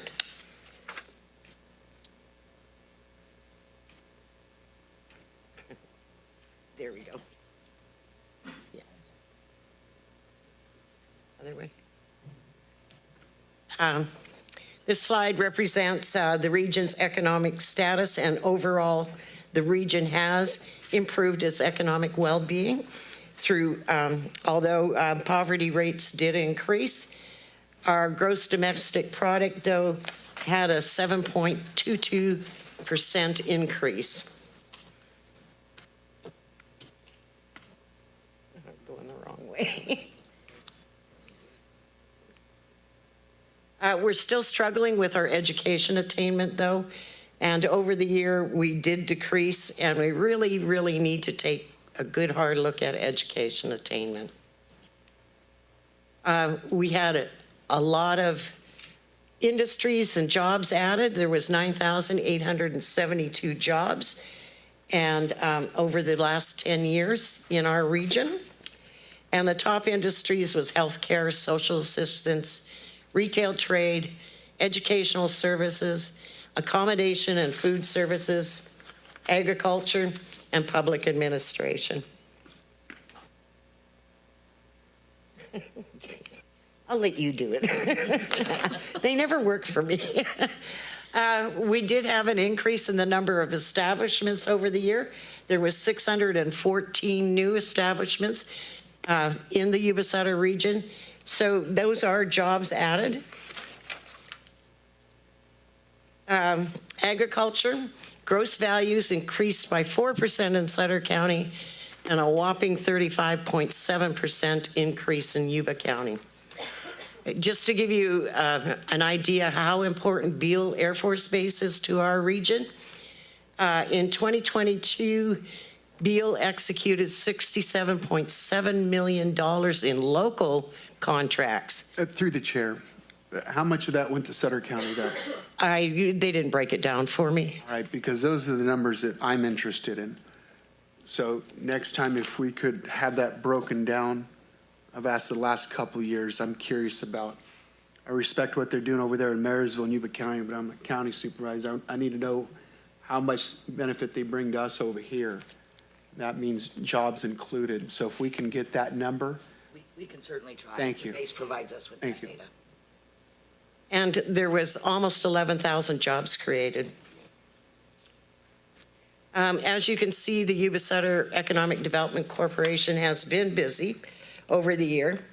And I would like to call to your attention, through our efforts, 677 jobs were created and 76 were retained. I'm not going to go over these individual numbers. You can see that we've provided a lot of services to our businesses in the area. Regionally, improvement of infrastructure, there was $1.7 billion in public investment and $76 million in private investment for public works projects across the region. Caltrans completed several projects at $245.3 million investment in the region. And in Sutter County, they have 8 projects that are listed in the public works projects, and 5 of them are slated for construction in 2025. 20 to 2028. The Yuba-Sutter Transit, transportation is an issue in our 2-county region, and they've almost got their transit facility fully funded at $52 million. They're seeking about another $3 million to so they can finish the project. And I'm sure you're aware of the regional rail project, which will bring accessibility from Sacramento on up through to Butte County. And the strategic plan has been approved, so it's moving forward. The major housing project in Sutter County, of course, is Lakeside at Sutter Point. They did begin construction in 2024, and community amenities and homes are expected to begin in summer of 2025, and the first residents should be located at Sutter Point in spring of 2026. There are additional phases in this, 2 and 3, and the mapping of 487 acres was approved to allow development to continue after the completion of phase 1. For fostering overall quality of care or quality of life, regionally, the Yuba-Sutter Arts Council, Arts and Culture had 7 ongoing projects throughout the 2-county region. Sutter County Museum in 2023 had hosted over 9,000 visitors to the museum. And a special note, of course, is the Sikh Parade with more than 100,000 people attending. And that's just the next slide. And there's other amenities throughout our region, and it just goes to show that there is a lot to do and a lot happening in the 2-county region. Homelessness is always an issue, and in 2024, the Sutter Yuba Homeless Consortium saw extremely high usage of their facilities and had about 95% utilization in their facilities. And during 2024, 254 clients in Sutter County obtained safe and affordable permanent housing, and 393 clients in Yuba County. So that's a real brief overview for you. And if you have any questions, we'll be happy to entertain them.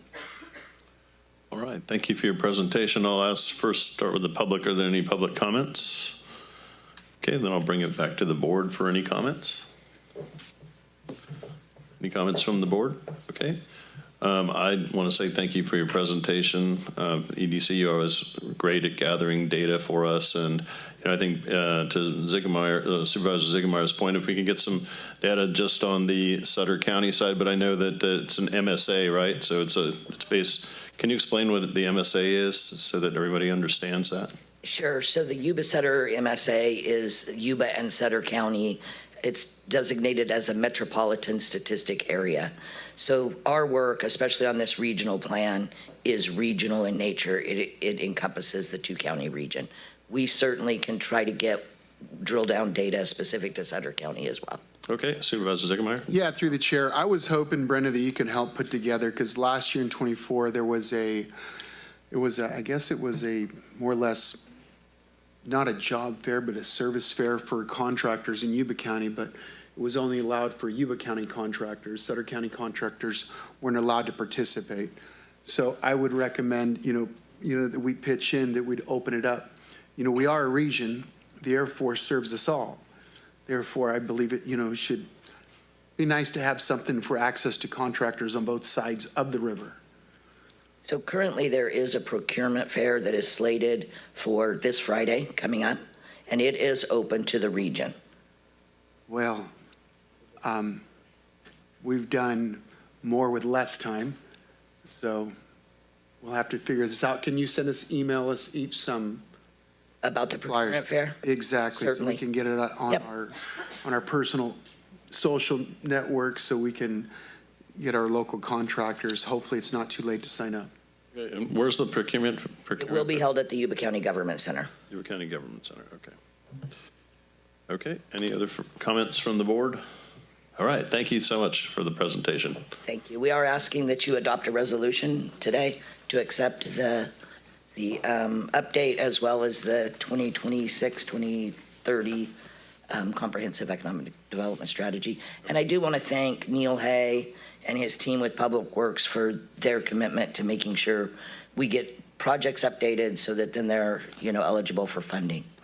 Okay, then I will call for a motion. Through the chair, I'm confused. So are we voting on this right here? Or are we voting on the contract to have them do it the next 5 years, Steve? We're voting on the SEDS report. Yeah, but but she brought up 26, 27, 28, 29, and 30. It's a 5-year plan that would be accepted, and it makes us eligible for certain federal grants. All right. Make a motion to accept. Second. Okay, first and the second. Roll call vote, please. Supervisor Boone? Aye. Supervisor Flores? Aye. Supervisor Ziegenmeier? Aye. Supervisor Baines? Aye. Supervisor Stevens? Aye. Thank you. Yeah, ayes have it. Thank you very much. Through the chair, would Yes, you mind, President would you mind if I did my correspondence first? Because I got to go on. I'm going to MC the 4-H dinner tonight, which starts at 5 o'clock. Leaving shortly, or what? Yes, I have to be there at 5. I'm the MC for the Okay. 4-H dinner. Can we do it right after the next presentation? Would that work for you? Yeah. Okay. Item 19. Approval of the addition of one flexibly staffed accounting technician to the Auditor Controller's Office. Approval of an adjustment to the fiscal year 2024-25 adopted budget in the amount of $27,062 to transfer funds for the accounting technician position from Health and Human Services Administration to the Auditor Controller.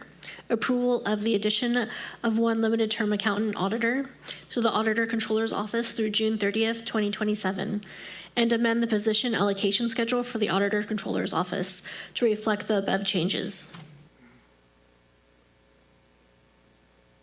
Good afternoon, Chairman and members of the board. Veronica Baumgartner, HR Director. Bear with me as I try to get through this, sorry. As Nate gave some background earlier in regards to a similar topic, in July 2022, your board approved a 15-year agreement with Workday. Workday, our ERP package included many areas, including human resources, finance, general ledger, and payroll. Conversion to Workday began in late summer of 2022, and we actually went live almost coming up on a year ago in April 2024. While Workday has simplified many of our processes, payroll processing really continues to require manual review of time cards with many exceptions each pay period. With approximately 1,000 Sutter County employees, this process is very labor intensive and time consuming. Health and Human Services has approximately 575 full-time equivalent positions. Therefore, to assist the Auditor Controller's Office with timely payroll processing, HHS and the Auditor Controller's Office have mutually agreed that an accounting technician that is being requested today would be funded by HHS and allow the Auditor's Office to help process payroll timely. I can attest the small team that we have in the Auditor Controller's Office is very hardworking. They are always here. They all have strong work ethics, and we know they are always available, but they are overwhelmed and understaffed, especially if you looked at other like counties or our comparable counties. We have half or even less than that compared to other payroll staff in other counties our size. HHS has held an account tech vacant in preparation of these payroll processing needs. While we understand workflow changes and challenges are always expected in project implementations such of this size, we are requesting additional help. Prior to implementation, the Auditor's Office requested minimal additional staffing for this implementation, and that was just one accounting technician. Due to delays, like we spoke of before, we are requesting an addition of one limited term accountant auditor to allow faster processing, particularly for special districts and outside government structures that are affected and that are feeling the staff constraints that are coming from the department. So Human Resources has worked with both HHS and the Auditor Controller's Office and the CAO's office on this recommendation today. To start, for the one account tech position, there are adequate appropriations in the 24-25 HHS admin budget to cover this cost, and there will be no increase to the general fund. If this position is approved, the funding for this position will be included in the 25-26 HHS budget. For the other limited term auditor accountant position, for the remainder of 24-25 is anticipated to be $24,509 and $124,070 for fiscal year 25-26. The majority of the auditor controller's cost is recovered through the annual cost plan and is charged proportionately to local, state, and federal programs. There is sufficient appropriation authority remaining in the fiscal year 24-25 budget to support this cost through the end of the fiscal year, and if approved, the position will be included in the 25-26 requested budget. And myself, Sarah, and Nate are here if you have any questions. Through the chair. Hey, thank you. Yes, Supervisor Ziegemeier? I'm going to recommend to my fellow supervisors to table this because I still want to know what's going on with Workday and the department heads. You know, I'm going to get a lot of questions because in the beginning of this meeting, we talked about how everything was going, you know, so, I mean, now we're talking about, hey, we need extra help. So, like I said, Nate, I need more information here before I say personally, before I say, hey, let's hire someone else on because we're moving someone else of another department. But like I said, you know, we get this in a public meeting. We answer those questions with our department heads, how everything's flowing. We'll do some more digging on, you know, we'll have some 221 meetings, we'll figure it out. But my recommendation is I'm going to put a motion out there to table it until we get our ducks in a row so we know what's going on. Through the chair. Yes. Veronica, can I ask you, so since I've come on, that's probably what I've heard the most frustration on is Workday through all the departments that I've had conversations with. Has Workday fallen down in some place? Is that where the disconnect is? I feel like they should have been here helping us out along the way. Good question, and actually I could also defer to Ken maybe on this if he wants to add, but no, I don't think that they have, you know, fallen. We have a lot of resources in place that Ken and Nicole Kroner, our project manager, help us with, but I think, you know, we're now post-implementation, right? So they worked us all the way through the product, but there's so many pieces to it. I would say, yeah, we have great support from our IT staff and just continue to work through a lot of these. So Supervisor, you asked whether Workday had some shortcomings or during the implementation. Definitely, we chose as a county and recommended to the board to do the most cost-effective and shortest implementation as we could. So with that understanding is that you go live at a certain point in time, and then you have to continue to improve, you know, the product, the workflows. There's going to be some hiccups, but nothing that's a showstopper. So yeah, it might cause a few complaints. It might be a little bit more difficult. Change is always hard. You've got to learn more. You've got to learn how to do something new. But we're doing it for the long run, right? So we have to look bigger picture. We're not just doing something to like make our lives better immediately, but we're setting this organization up to really succeed in the future. So we're kind of taking on the brunt of that to make things better for the future. So I would say, yeah, you know, we've had some challenges, but nothing that has been a showstopper that we couldn't address, right? I mean, one of the biggest challenges we were hearing today is that we had a little bit of a delay in paying claims, but, you know, that is a much better trade-off than trying to say, well, you know, we can't run payroll, right? I mean, you know, you've got to weigh those things. So I would say, given the amount of money we spent and the amount of time, it was a relatively successful implementation. Well, I would oppose tabling it for right now because I feel like the need is there and we can do it without affecting our general fund. And what I hear from all the departments is more help would be beneficial. I would agree with you. I would say that historically we haven't had enough funding to keep the accountants we need, and a lot of times they'll leave for other agencies. So the more help we can get, the better. The auditor controller's office is understaffed right now, and they have a number of empty positions, so we need to get them staffed up. Through the chair, Yes. I'd like to make a motion to. Hold on, sorry, we have a motion on the floor, so I need to, either we have a second for the motion or the motion died. And through the chair, I want to clarify, like I said, Had one standing. He made a motion. it's what we hear out for. Just to see if there's a second. So I'm just curious because I've received hundreds of phone calls on Workday, not one or two. And so I'm just curious, you could look in the tabloids, 8,100 people were let go of Workday. They want to streamline stuff, moving jobs overseas. I'm just curious what effect that has to be. I feel when you buy a product, you buy 100% of a product. You don't buy 99% of a product. You buy 100%. If we don't get 100% of the product, I'm not going to pay for 100% of the product. So that's what I'm upset about. Maybe it's not the good people we have here. Maybe it's what they have out there, Workday itself in general. So maybe those are the issues. So, and I don't have a problem because I know we're way understaffed at the Auditor Controller's office, but that's every office. So I'm just curious because Nate got up there and talked about how thorough they were and how up to speed everything was before this meeting. Okay. But now all of a sudden, so I'm just. Okay, let me just ask, is there a second to Supervisor Ziegemeyer's motion?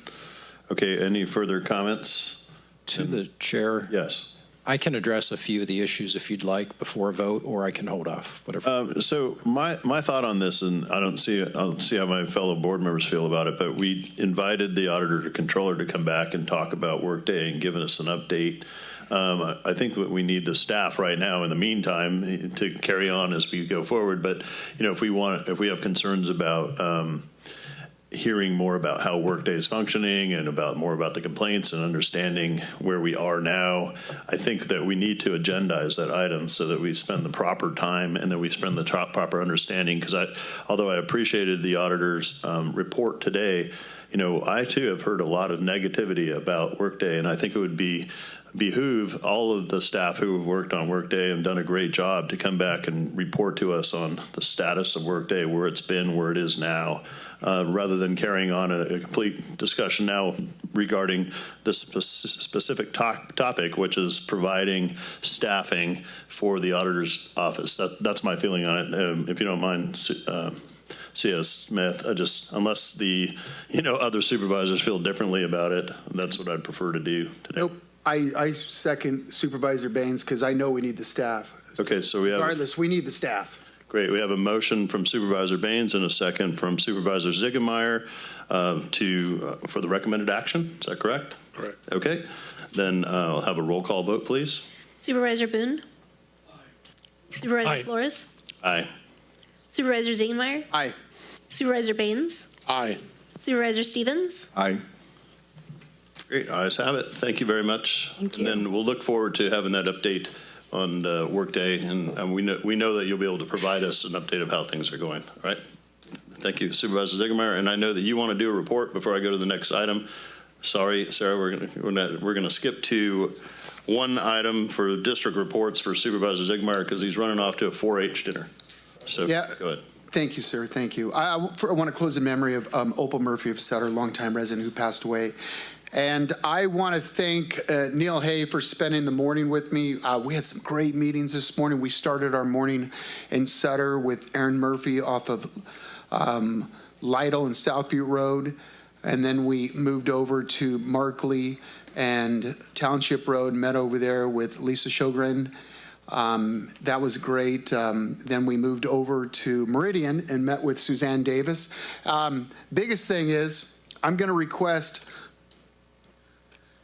that we provide direction to staff to bring an item to the board authorizing the Development Services Director to transfer ownership of excessive dirt during street and culvert maintenance and to property owners. When doing so, we're going to result in almost a savings of probably over $100,000. What it means is when we're cleaning out a ditch in Riego, we got to haul that dirt all the way to a county yard because legally we can't give it away because it's everyone's dirt. So we call up the ranch owner right next door. We said, hey, you want this dirt? We can take that dump truck and dump it right next door. Or we spend 2 hours, hour there, hour back. That's 2 hours.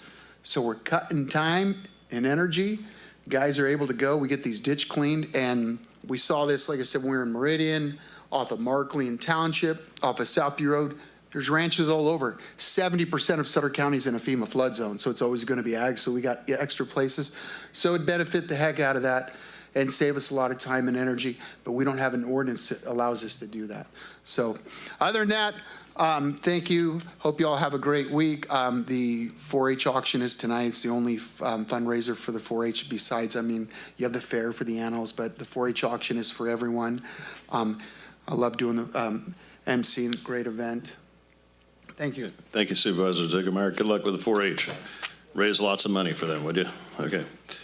All right, now we'll back up to item number 20. Approval of an agreement with the City of Yuba City to accept Better Way shelter funding in the amount of $135 for the period of December 1st, 2024 through June 30th, 2030. Thank you, Chairman, members of the board. Sarah Eberhardt-Rios, your Health and Human Services Director. This item establishes an agreement between Yuba City and Sutter County to accept permanent local housing allocation funds, otherwise known as PHLA, for use in support of Better Way shelter operating costs in the amount of $135,000. PHLA provides funding to local governments in California for housing-related projects and programs that address unmet housing needs in their local communities. Statutes of SB 2, Atkins, in 2017 established a $75 recording fee on real estate documents to increase the supply of affordable homes in California.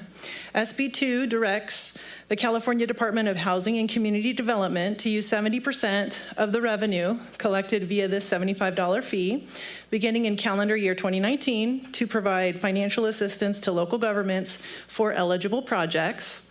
PHLA allocations require a state-approved spending plan, and eligible funding uses include activities that increase the supply of affordable housing for households at or below 60% of the area median income, increase assistance to affordable owner-occupied workforce housing, assist persons experiencing homelessness or at risk of homelessness, and facilitate housing affordability for lower and moderate income households. This agreement falls under assistance to persons experiencing homelessness. Sutter County Health and Human Services worked collaboratively with our colleagues at the City of Yuba City on this agreement, designating a portion of Yuba City's PHLA allocation to Sutter County for this purpose. Better Way Shelter is a low-barrier homeless shelter that provides services for up to 40 adults aged 18 and older with a temporary place to stay for up to 90 days. Better Way serves between 89 and 141 individuals per year with an average cost per client of up to $90 per day. 46% of Better Way's operating costs are funded with state and other grants. And with that, Doug Libby, Deputy Director for Yuba City Public Works, and I are both here to answer any questions you may have. Okay, thank you for your presentation. Any public comments? Okay, there being none, I'll bring it back to the board. I make a motion. Real quick, it's just a question. Comment? Yes, I'm just curious. Supervisor Baines. So it breaks down like 24,000 or so a year for the city. What is the actual cost? What do we spend? Sarah may be actually in better Sure. position to answer that question. Yes, and so also I'll invite Doug if he wants to add to this, but it's my understanding we can allocate these funds, the $135,000, in any budget year we choose. And so we would likely propose to allocate the entire $135,000 in our upcoming 25-26 budget year. And the operating costs for Better Way are approximately $952,000 per year.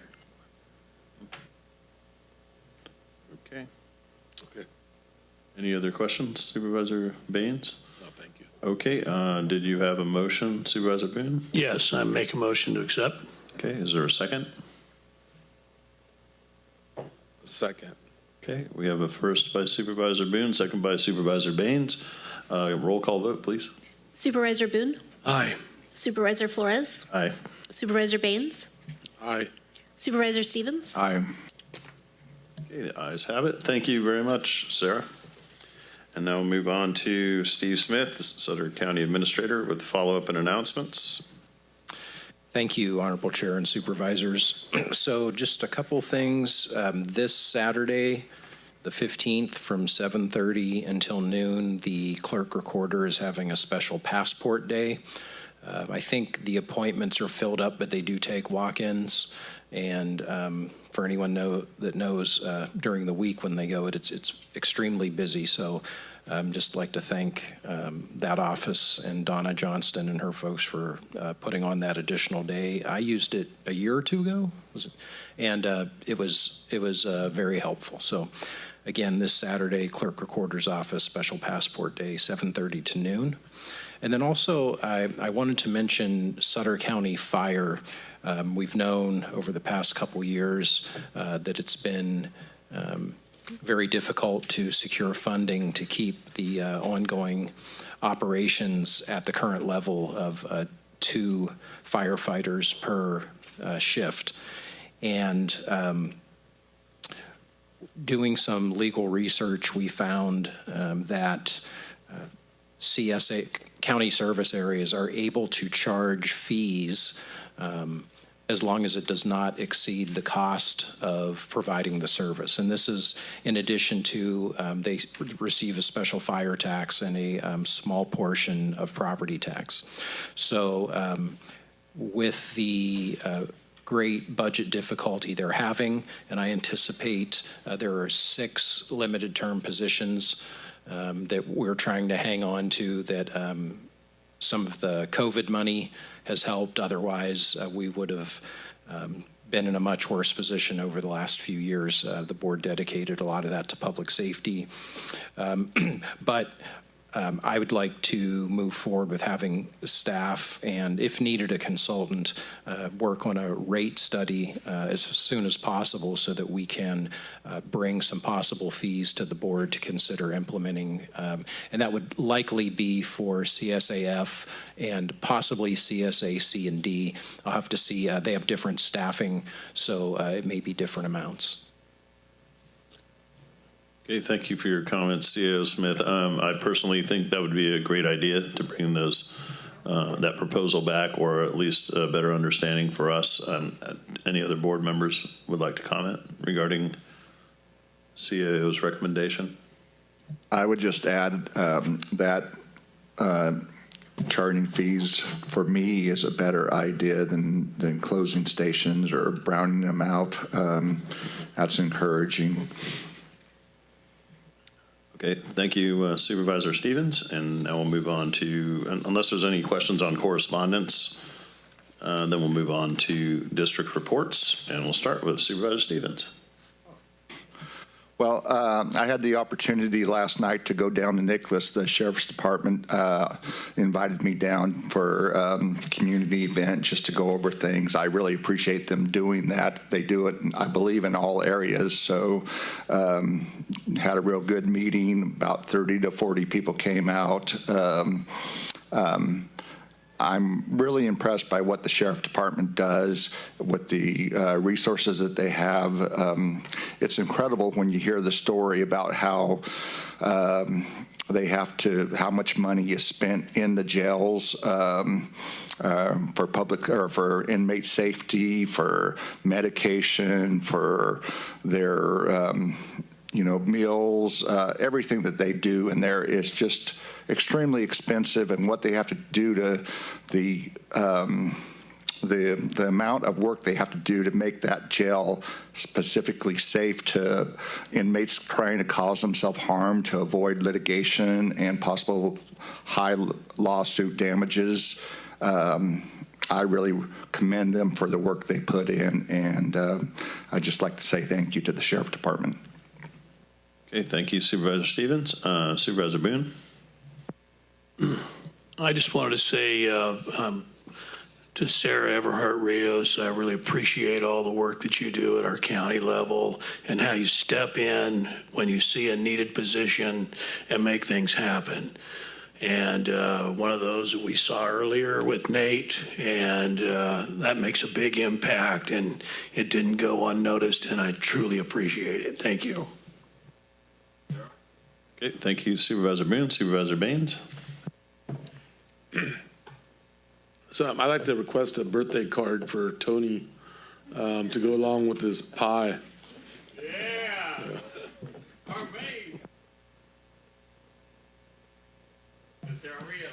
Your only comment? Okay, thank you, Supervisor Baines. Okay. We heard about Supervisor Ziegelmeier's meetings today, and they bumped my meetings that I had with Neil, so we'll have to reschedule later. But before we approve the request he made, is that even possible? And how do you? Which neighbor gets the dirt? I mean, I'm just.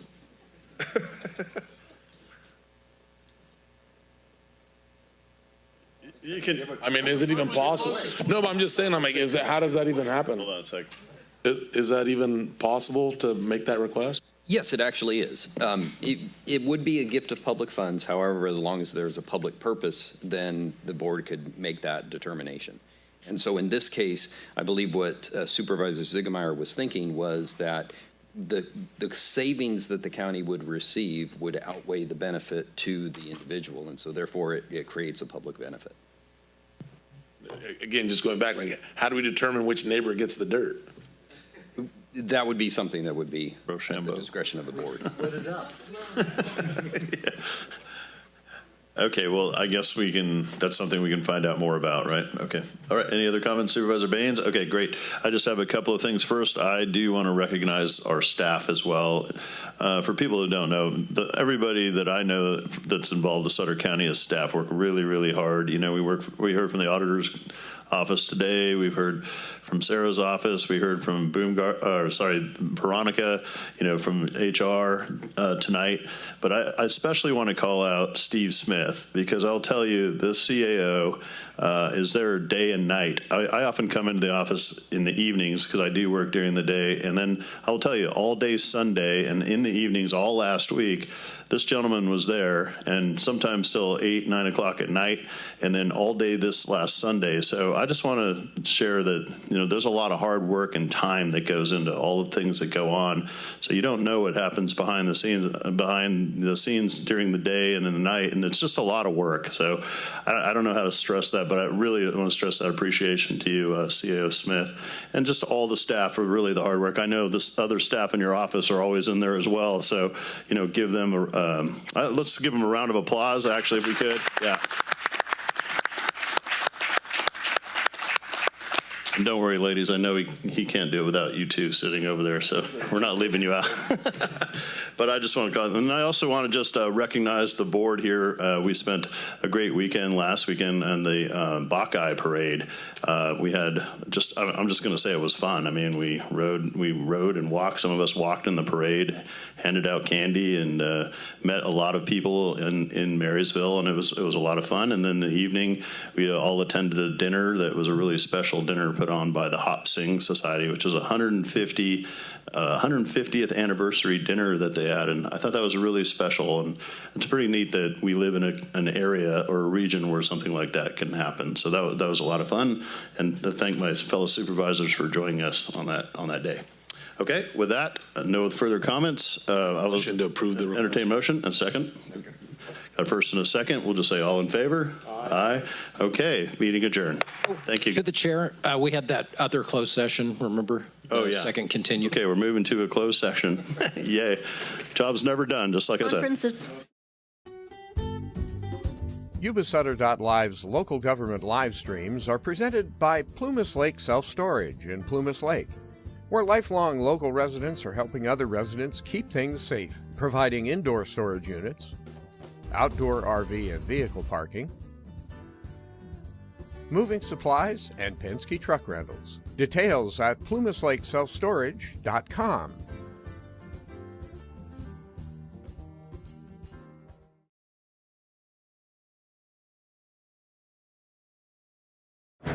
Yuba-Sutter home to the place to grow. Let's discover ways to make our lives shine bright. Join us for a weekend filled with pure delight. Get spiced, pampered, explore, munch, and see more than 100 vendors that bring variety. Get details at yshome.show. Together we'll create. Let this passion flow. Hi, I'm Neil Goforth of Comfort Keepers of Yuba-Sutter and Nevada counties. Caring for elders or even yourself has challenges. Comfort Keepers of Yuba-Sutter and Nevada counties can help you address today's issues and plan for tomorrow with in-home and specialized care for you or your family members. Call us at 530-749-8800. Comfort Keepers of Yuba-Sutter and Nevada counties.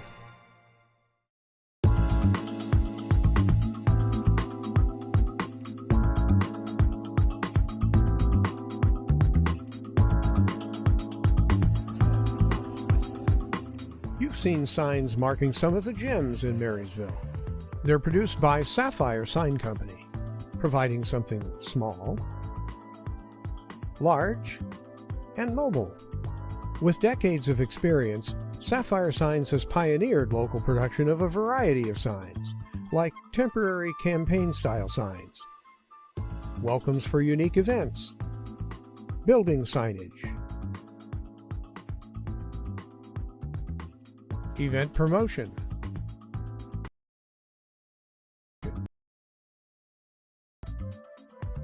need a sign? Make it a gem from Sapphire Sign Company. On the web at sapphiremarketinggroup.net. Yuba-Sutter, it's the truth that comes through.